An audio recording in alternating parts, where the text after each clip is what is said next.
દેવી દેવી શક્તિ ઉપર થઈ જાય ને તો હું માતા એવું કહીશ કે તમને હજુ એનો અનુભવ નહીં કે દેવી શક્તિ કોને કહેવાય। હજુ તો ખાલી પરચા જોયા છે, વાતો સાંભળી છે। અસલ મારો લાડ અને મારો પ્રેમ તો કોઈ ભાગ્યે જ કોઈ ખાચા દીકરાએ જ અનુભવ કર્યો છે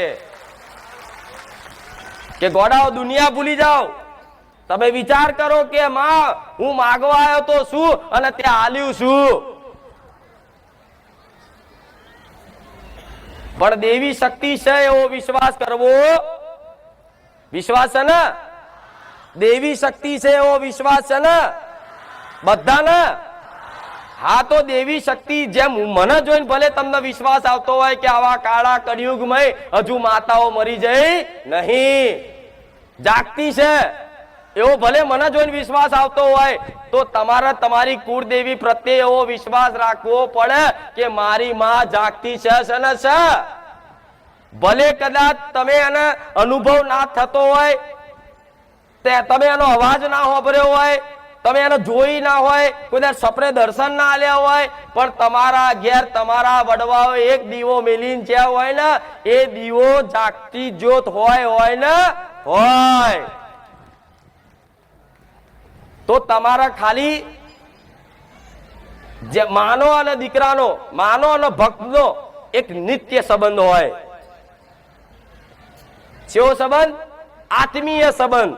તમારી કુળદેવીનો અને તમારો, મારા જેવી માતાનો અને તમારો એક આત્મીય સંબંધ હોય। આ સંબંધને ખાલી સ્વીકાર કરવાથી, શું?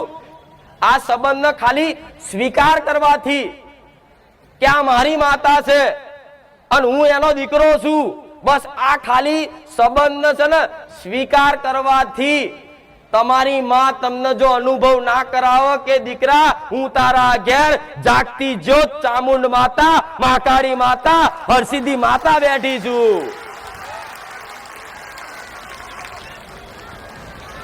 કોઈ દીકરી તે કદાચ આવો સંબંધ સ્વીકાર કરવો પડે। માણસો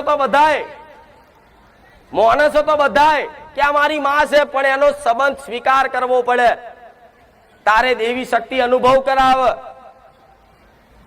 તો આ જેટલા આવો સંબંધ સ્વીકાર કર્યો કે મારા ઘેર મારી માતા છે, હું મારી માતાનો છું, માતા મારી છે। ભલે રામ, આ જો એક વખત તમે સ્વીકાર કરી લીધું, માતાએ તો સ્વીકાર કર્યા જ છે। તમારી કુળદેવી તો તમને, તમે ગમે તેવા ગોડા ગેલા અજ્ઞાની ડફોર પાપી દુષ્ટ જેવા હોય એવા, પણ તમારી કુળદેવીએ તો તમને સ્વીકાર કરેલા છે કે આ મારો દીકરો છે, એટલે આવા કાળા કળિયુગમાં જીવો છો, નહીં તો જાત જાતના રોગ છે ને તમને ચાય ચોરના ભગવાનના ઘેર મોકલી દે। પણ હજુ તે ક્યાંક ની ક્યાંક વાતે તમારું રક્ષણ કરે છે। તમારી કુળદેવી કરે છે કે નહીં? કરે છે કે નહીં? આવા જબરા મોટા રોગો નીકળે ને પણ કોઈ દાડે એવા વાયરસ તમને નહીં અડવા દેતી, એ તમારી માં છે। આવા મોટા હાઈવે પર કદાચ સાધન લઈને, બાઇક લઈને, ગાડી લઈને આવો છો ને તો આટલી જગ્યામાં તમારું રક્ષણ કરે છે, એ તમારી માં છે। ગમે તેવું કદાચ દવાખાનું આવ્યું હોય અને ડોક્ટર જોડે જાઓ અને ઓપરેશન કરવાનું કીધું હોય, પૈસા ના હોય ને તો કદાચ તમારી માં ગમે તો અહીં પૈસા આલે અને ઓપરેશન તમારું સક્સેસ થઈ જાય, તમારી માં છે।